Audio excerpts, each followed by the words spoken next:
Olá pessoal, chegando para mais uma aula de matemática. Hoje o nosso assunto é sobre potências e raízes de números racionais.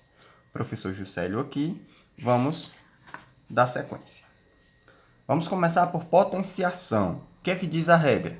Calcula-se a potência da base, respeitando as regras já aprendidas. Ou seja, se eu estou falando de números racionais, eu já aprendi as regras sobre números inteiros.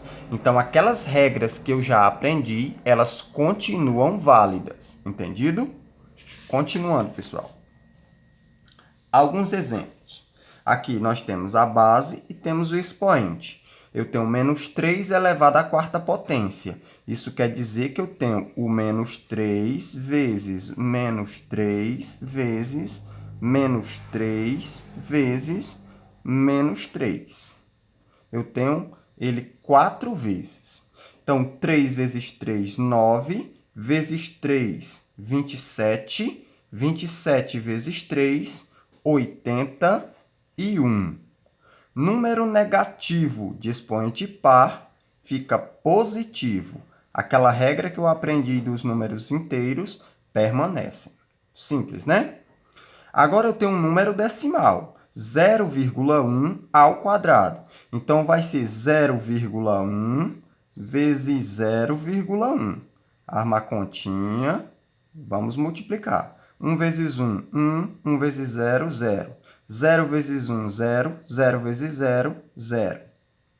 Somando, 1, 0, 0. Agora eu vou colocar a vírgula. Contei as duas casas decimais. 1, 2. Então, o meu resultado será 0,01. Número negativo de expoente par, o resultado é positivo. Muito simples. Agora eu tenho uma fração. Aqui eu tenho menos 1/3 ao quadrado. O que é que eu faço, professor? Calculo a potência do numerador, calculo a potência do denominador. 1 ao quadrado, 1 vezes 1, vai dar 1. 3 ao quadrado, 3 vezes 3, vai dar 9. Número negativo de expoente par, positivo. 1/9 é minha resposta. Tranquilo? Bem simples, sempre respeitando as regras já aprendidas. Agora vamos falar sobre raízes. O que é que diz a regra? Calcula-se as raízes do numerador e denominador, quando possível. Se não for possível calcular a raiz, você não calcula. Continuando. A raiz de 9/25. Isso quer dizer que esse radical é 9 sobre 25 avos. A raiz de 9, 3. A raiz de 25, 5.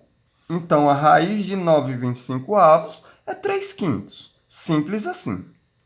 Aqui eu tenho a raiz de um número negativo. Observe. O que foi que eu aprendi anteriormente? Que é impossível determinar a raiz quadrada de um número negativo. Então, é impossível determinar essa raiz, pois o número está negativo. Compreendido? Se fosse positivo, normalmente. Terceiro exemplo, eu tenho a raiz de 1,21. O que isso significa? Que aqui eu tenho a raiz. Vou transformar em número decimal, 121, sobre quantas casas decimais? 1, 2. Então, é sobre 100. 121 sobre 100. A raiz de 121 é 11. A raiz de 100 é 10. Entendido? Então, 11 décimos. Essa é a minha resposta. Se eu quiser a resposta em número decimal, porque tem número decimal, eu posso colocá-la. 11 sobre 10. Então, eu vou dividir 11 para 10, que vai dar 1 1,1. Então, existem duas respostas para esta situação, em forma de fração e em forma decimal. Tranquilo? Muito simples, né? Espero que vocês tenham compreendido e até a nossa próxima aula.